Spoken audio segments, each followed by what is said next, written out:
bukannya duduk manis di depan TV? Kalian asik ngobrolin apaan sih? Shh, Otan kasih tahu ya, ada yang diam-diam mengintai kalian tuh. Sepertinya dia akan berbuat sesuatu sama kalian. Otan malah dicuekin. Oke deh, kalau sampai ada apa-apa sama kalian, jangan salahin Otan ya.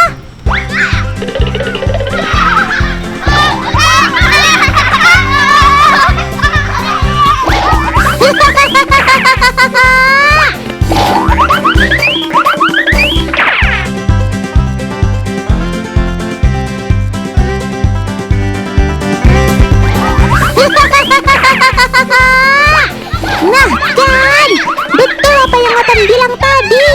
Salah sendiri nggak dengerin Otan, jadi lari kocar-kacir kan. Tenang, jangan panik teman. Sobat Otan ini nggak bermaksud jahat kok. Dia cuma iseng mau ajak kalian main bersama.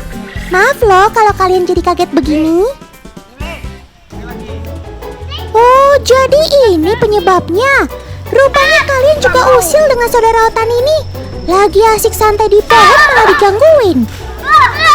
Makanya kalian jadi dijahilin juga kan. Untung aja sobat Otan baik hati. Dia nggak sampai melukai kalian. Pesan buat teman-teman di rumah nih, kalau ada monyet liar, jangan diganggu, apalagi sampai dilukai ya. Biarkan ia hidup di habitatnya dengan bebas dan tenang.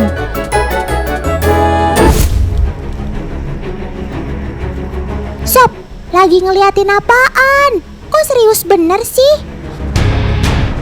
Oh, rupanya ada si Bobby. Pantesan kamu gak berani turun. Jangan-jangan si Bobby gak suka dengan keberadaan kamu di sini. Waduh, gawat. Jangan sampai kalian ribut-ribut ya.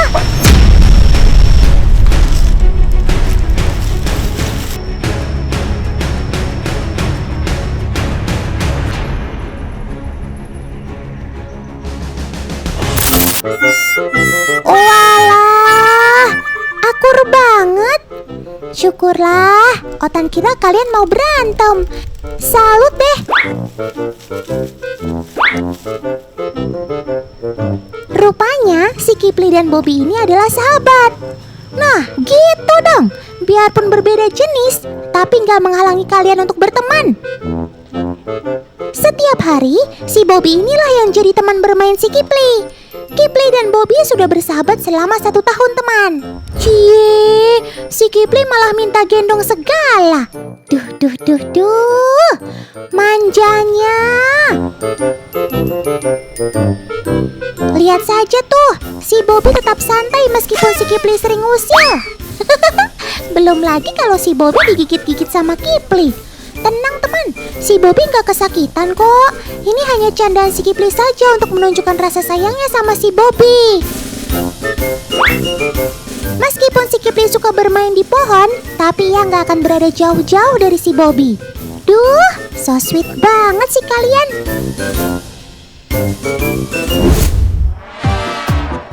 Teman, kalian tahu nggak bedanya monyet ekor panjang jantan dan betina? Selain jenis kelamin, ternyata jika diamati, terdapat perbedaan ciri-ciri fisik yang seringkali luput dari perhatian kita. Monyet jantan memiliki ukuran tubuh dan ekor lebih panjang serta lebih berat dibandingkan monyet betina. Ini nih yang unik, monyet ekor panjang jantan dewasa memiliki kumis, sedangkan jenggot menjadi ciri fisik monyet ekor panjang betina. Waduh, kalau mau cukuran, jangan sampai kalian rebutan alat cukur ya sob.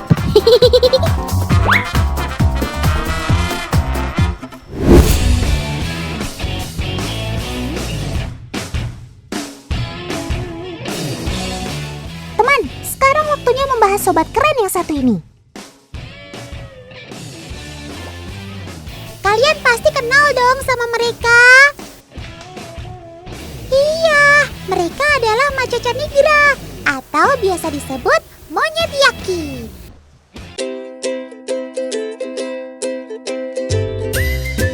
Otan lagi di cagar alam Tangkoko nih, di mana sobat Otan satu ini mudah dijumpai. Dalam habitatnya, Yaki memiliki kelompok besar yang terdiri dari 20 hingga 70 ekor. Selain di pepohonan, mereka juga sering menghabiskan waktu berjalan-jalan di atas tanah.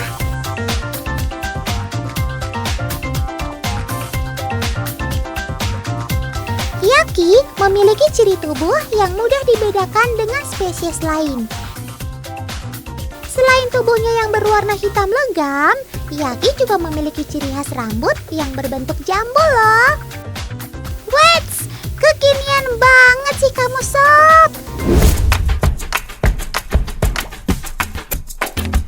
Loh. Paman-paman ini mau apa? Bawa-bawa cermin segala lagi. Jangan-jangan mereka adalah penjual cermin yang tersesat. Kok jadi mirip judul sinetron? Otan bercanda, Deng. Teman, dalam kehidupannya, beberapa perilaku Yaki juga memiliki kemiripan dengan manusia loh. Seperti bentuk kesadaran diri dan kecerdasannya.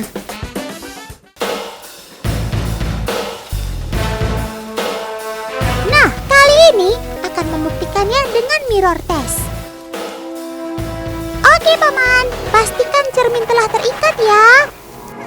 Dan kita tunggu apa yang akan terjadi.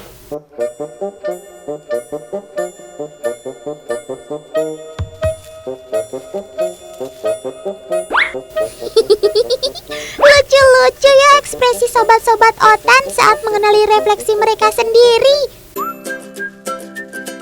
Ada yang narsis, ada yang kaget, tapi ada pula yang belum menyadari kalau itu adalah refleksi dirinya. Namun mereka tidak menyerang cermin yang menganggap refleksi mereka adalah musuh atau kelompok lain.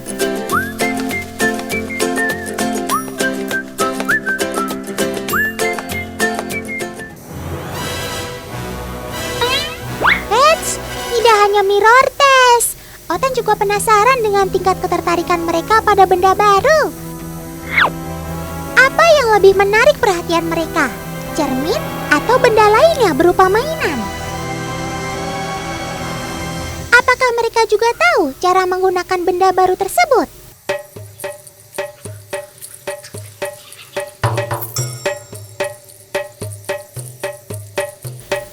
Masih memperhatikan benda-benda yang masih baru dilihatnya. Setelah beberapa lama, satu persatu mulai berani memainkan properti yang disediakan. Namun mereka lebih tertarik dengan cermin yang langsung merefleksikan diri mereka. Memang dasar kamu narsis, sob. Eits, yang mau lewat satu ini juga nggak kalah menarik. Saksikan ya teman. Tebak ya, besarnya sih hampir 2 hingga 3 kali si monyet ekor panjang yang bobotnya hanya 7 kilogram. Yap, siapa lagi kalau bukan si biang kerok, Tibetan Makaka.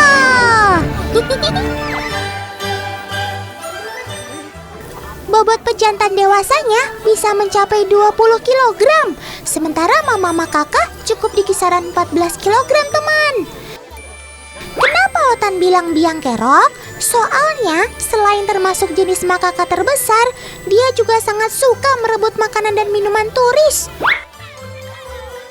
Herannya, masyarakat Tiongkok tetap cinta mati sayang sama si makaka, teman. Tibetan makaka ini juga termasuk salah satu primata yang cerdas dan terkenal sangat sayang sama anaknya. Mama makaka akan mengandung kurang lebih selama 6 bulan. Umumnya, mama makaka hanya akan melahirkan 1 ekor bayi saja. Dari lahir, bayi makaka akan digendong oleh mamanya selama 10 bulan.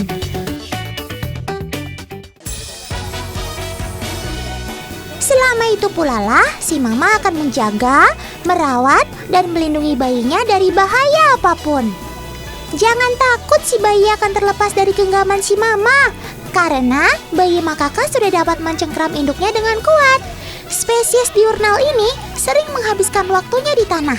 Tidak terkecuali buat mama makaka yang sering terlihat menggendong bayinya sambil makan di tanah.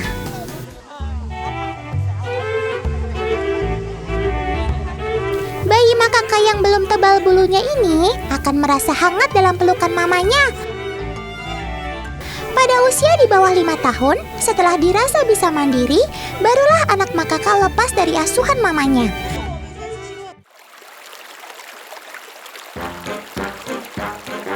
Soal makanan, makaka punya tempat simpanan rahasia loh. Kalian lihat? Yap, di kantong pipinya. Di kantong pipinya ini tentu saja lebih aman, biar nggak direbut sama yang lain. Nanti kalau kondisi sudah aman, baru deh dengan santai makaka mengunyah makanannya. Hal ini berbeda dengan mama makaka ya teman. Mama makaka tidak akan sungkan untuk berbagi makanan dengan anaknya.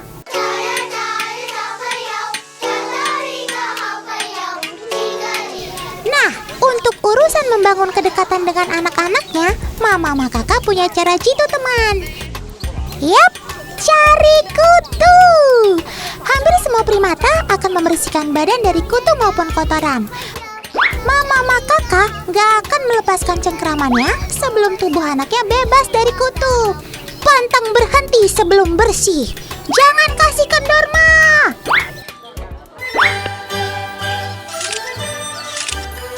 Bulu makaka yang tebal memang didesain cocok dengan habitat makaka yang berada di dataran tinggi teman.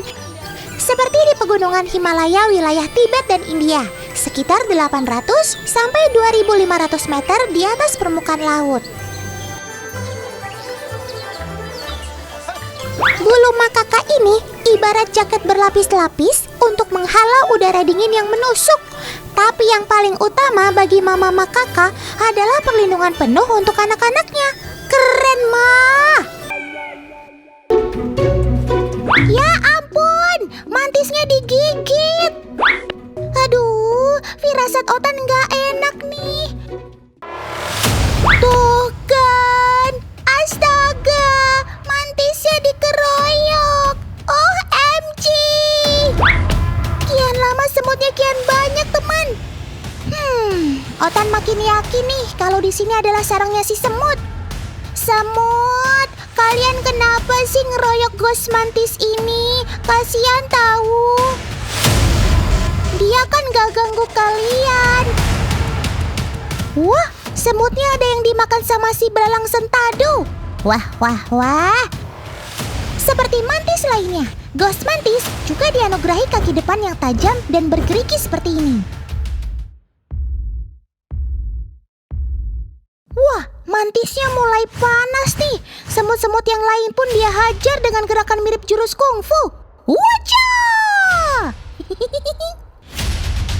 Tapi semut-semut ini gak tinggal diam teman. Teman-temannya malah makin banyak yang berdatangan. Astaga, tangan si mantis sampai ditarik begitu. Waduh. Ya ampun, sekarang semutnya malah jadi banyak banget. Serem sekali emang koloni si mini yang satu ini. Kaki depan, belakang, ekor hingga kepala tanpa ampun digigit si semut.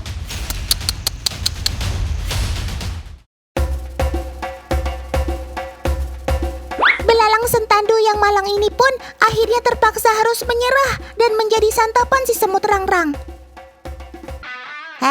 Jangan sedih teman, seperti Otan selalu bilang, beginilah memang rantai makanan di dunia binatang, di mana yang kuat akan memangsa yang lemah.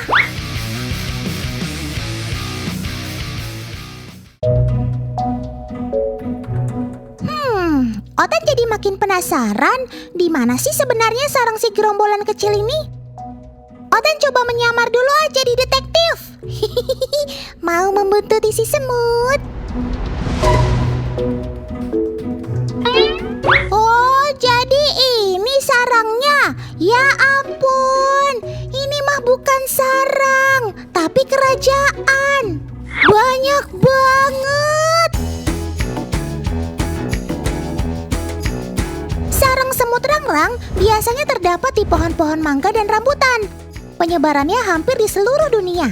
Selain di Indonesia dan Asia Tenggara, sobat otan ini juga bisa ditemukan di Australia, India, hingga Afrika. Bukan cuma semut aja teman, ternyata dalam sarang ini ada juga telur, larva, dan sang ratu semut. Tuh larvanya, wih, banyak bener ya. Sungguh luar biasa memang koloni yang satu ini. Semut rangrang memang bersarang di daun-daun yang direkatkan seperti ini teman. Pantesan ya, dalam bahasa Inggris semut rangrang disebut weaver ant atau semut penganyam. Ternyata memang seperti dianyam ya daunnya. Pakai apa sih sob? Jangan-jangan pakai lem double tip ya? Ternyata teman, mereka menjahitnya menggunakan larva semut. Larva semut rangrang ternyata memiliki semacam benang sutra. Benang inilah yang dibawa oleh semut ke sisi daun guna merekatkan daun-daun hingga membentuk sarang. Oh begitu. Wah, keren banget ya. Hebatnya lagi nih ya, sarang sebesar ini cuma butuh kurang dari 24 jam saja loh untuk dibangun. Udah kayak bangun candi aja ya, semalam langsung jadi. Ini dimungkinkan karena kerjasama semut memang luar biasa. Bahkan mungkin kerjasama semut rangrang ini adalah yang terbaik loh di dunia binatang.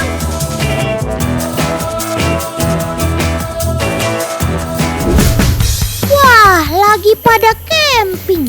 Pas banget nih, soalnya Otan lagi butuh refreshing. Camping begini paling asik ngopi sambil makan mie, ya kan? Loh, kok kakak-kakak ini malah motong sayur? Masa lagi camping masak sayur sih kak? Kenapa nggak bikin kornet atau sarden aja sih? Kan jauh lebih praktis. Tapi kan kita nggak punya asam, gimana dong?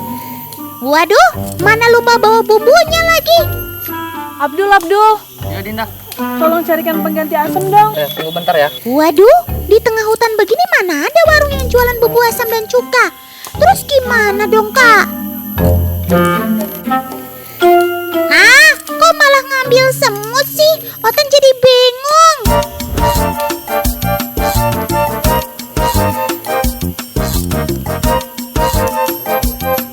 Oh, Otan ingat sekarang. Ini kan semut besar hitam alias giant ant. Sobat Otan ini adalah semut terbesar di dunia loh teman. Ukurannya mencapai 3 cm atau sebesar uang koin ini. Wah, gede banget ya. Semut bernama latin Camponotus gigas ini memiliki ciri khas yang sangat unik teman. Selain ukurannya luar biasa besar, ciri khas lainnya adalah perutnya yang berwarna merah. Terus, kenapa semut ini tadi ditangkap dan dijadikan pengganti bumbu asam ya? Nah, jawabannya karena semut ini mengandung cairan kimia yang akan dikeluarkan dari tubuhnya untuk mengusir musuh. Cairan ini dinamakan alomon. Alomon ini rasanya asam banget teman. Kalau nggak percaya, cobain deh sendiri.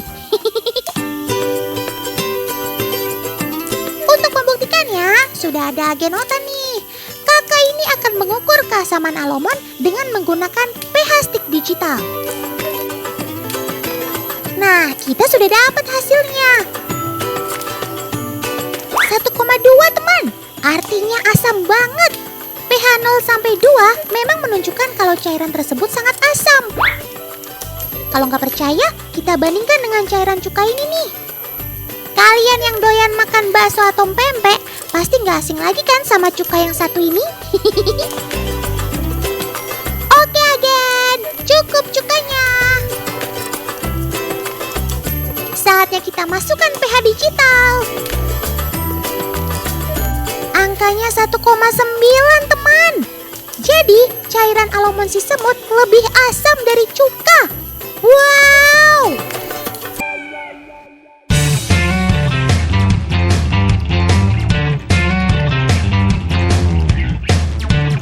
Sampai sini dulu perjumpaan kita kali ini ya teman. Tetap saksikan Si Otan setiap Senin sampai Jumat pukul 1 siang hanya di Trans 7. Sampai jumpa.